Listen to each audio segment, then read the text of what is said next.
It is a shame that the conduct of many members, especially during the past term, actually makes today's setting of a tent quite profound, because the circus is in a tent. Can the honourable member stop mumbling and tell No, us honourable member, when that's he's not returning the that's land not they stole from us? That's not relevant We represent to land this debate. thieves. When Honourable are member, they you are giving out us of back order. Our land, Honourable and also member, paying reparations for the second for the time, you are genocide out against of the Khoi order. and the San. The Speaker has to exercise decorum in the House. He mentions that this is a circus. He is part of this. He must withdraw that. Honourable member, I will consult.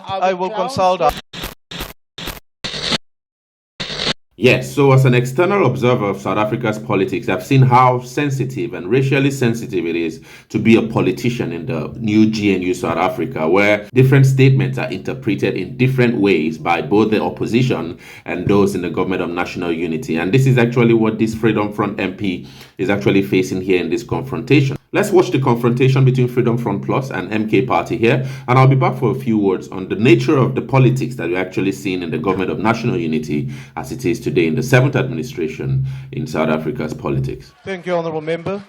The next speaker is the Honourable Wessels.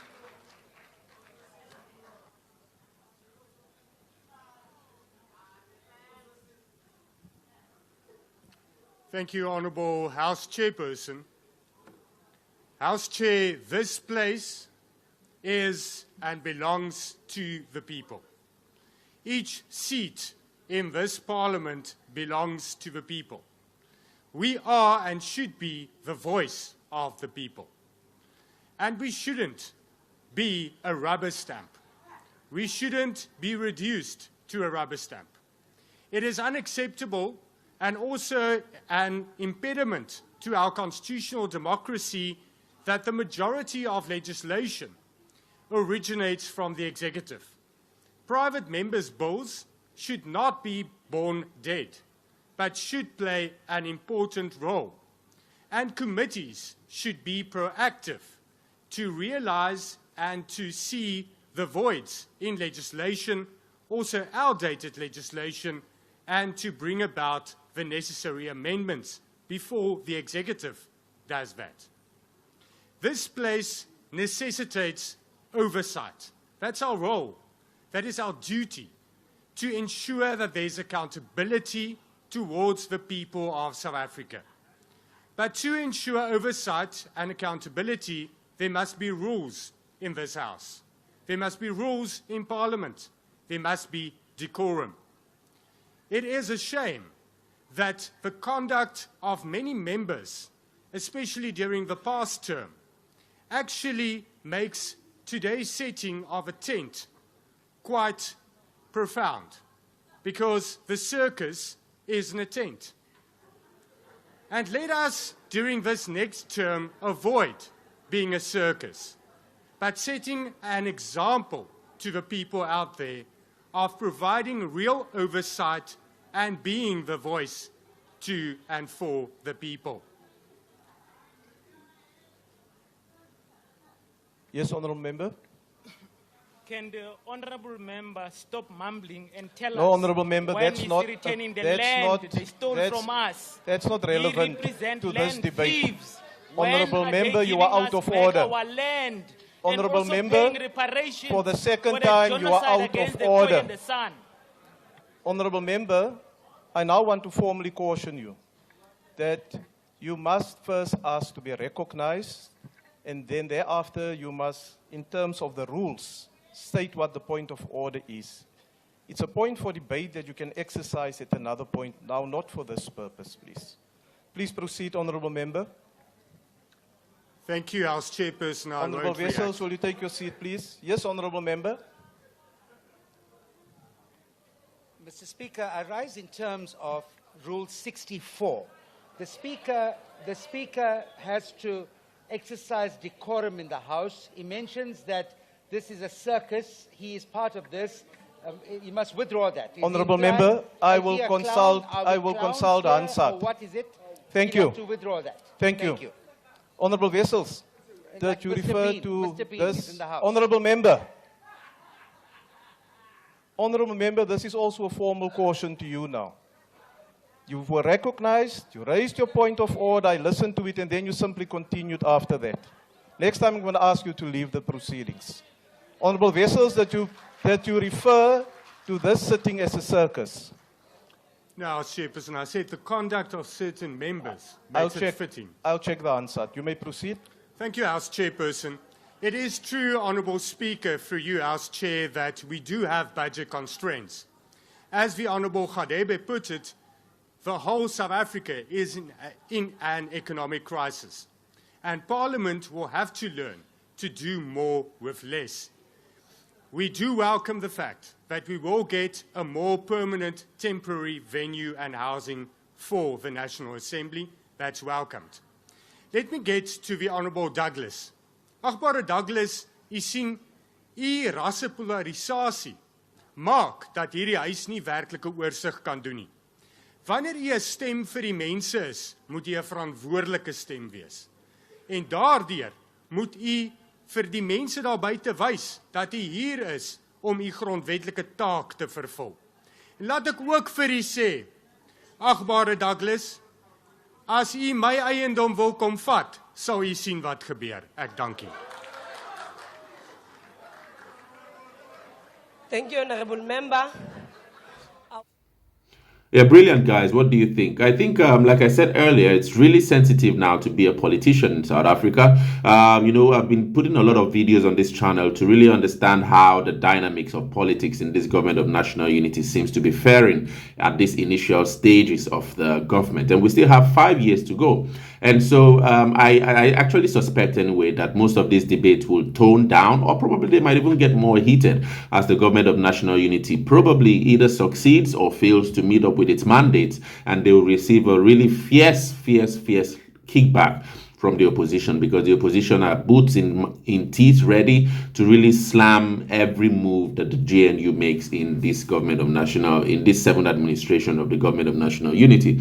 And so one thing that is really clear and peculiar is the fact that, statements now, as a politician in South Africa, statements now have to be weighed. You have to be careful, it appears, especially from the perspective of most of the parties in the government of national unity, that one has to really be careful in the statements that are made, because the opposition, the seats really gone to the edges of their seats, ready to blast any kind of statement they feel misinterprets their cause. And I think that's really scary. I think those kinds of situations can make one really feel depressed, this profession, because you really do not expect or do not know what to expect at the end of every day, the character of the battle. Unlike in West Africa, from where I'm from, the character of the battle in the parliament seems to be aligned, just basically on development and, issues of budget and budget constraints. But here we see budget arguments and budget debates really constrained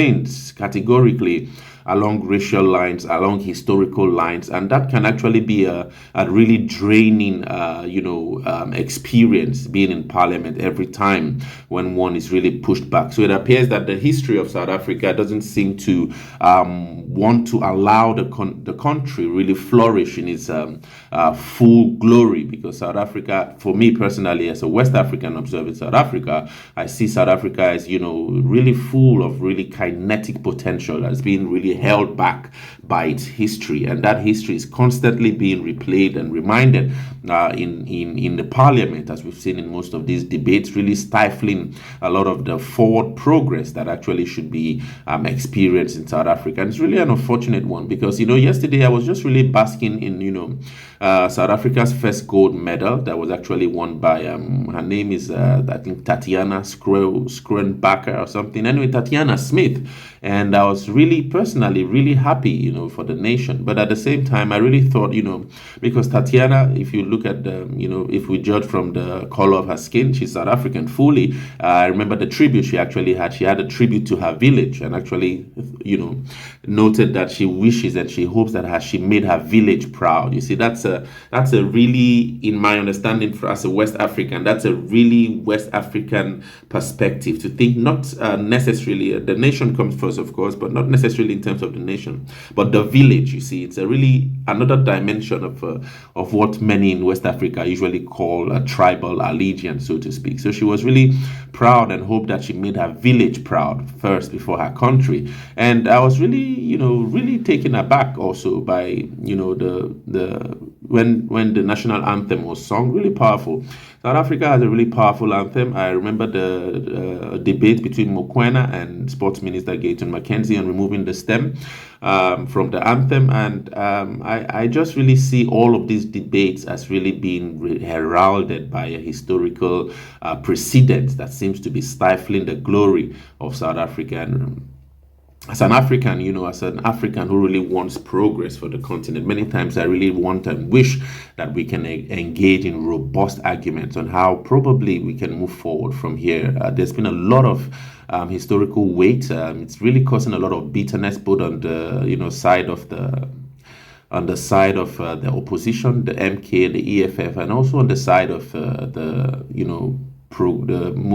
guys in the parties in the government of national unity. I read a lot of your comments here, and I really see how much infuriated a lot of you are when this opposition from the MK and the EFF really disrupt many parliamentary practices. But for as an outsider, I usually see that as history playing its role in the formation and formation of the political arena, the political space in South Africa. And that's the character of history. History really, many times I'm scared of history. I studied history for my PhD. I really studied, I really read quite a lot, although my studies were based in Ghana, and I really studied on the IMF and the World Bank. And I really see, how history can be really both unforgiving and glorious at the same time. History is really powerful. History is scary. And so I think it's really quite unfortunate where South Africa finds itself in terms of its history, but there's no hope lost. I know it's going to be a difficult fight.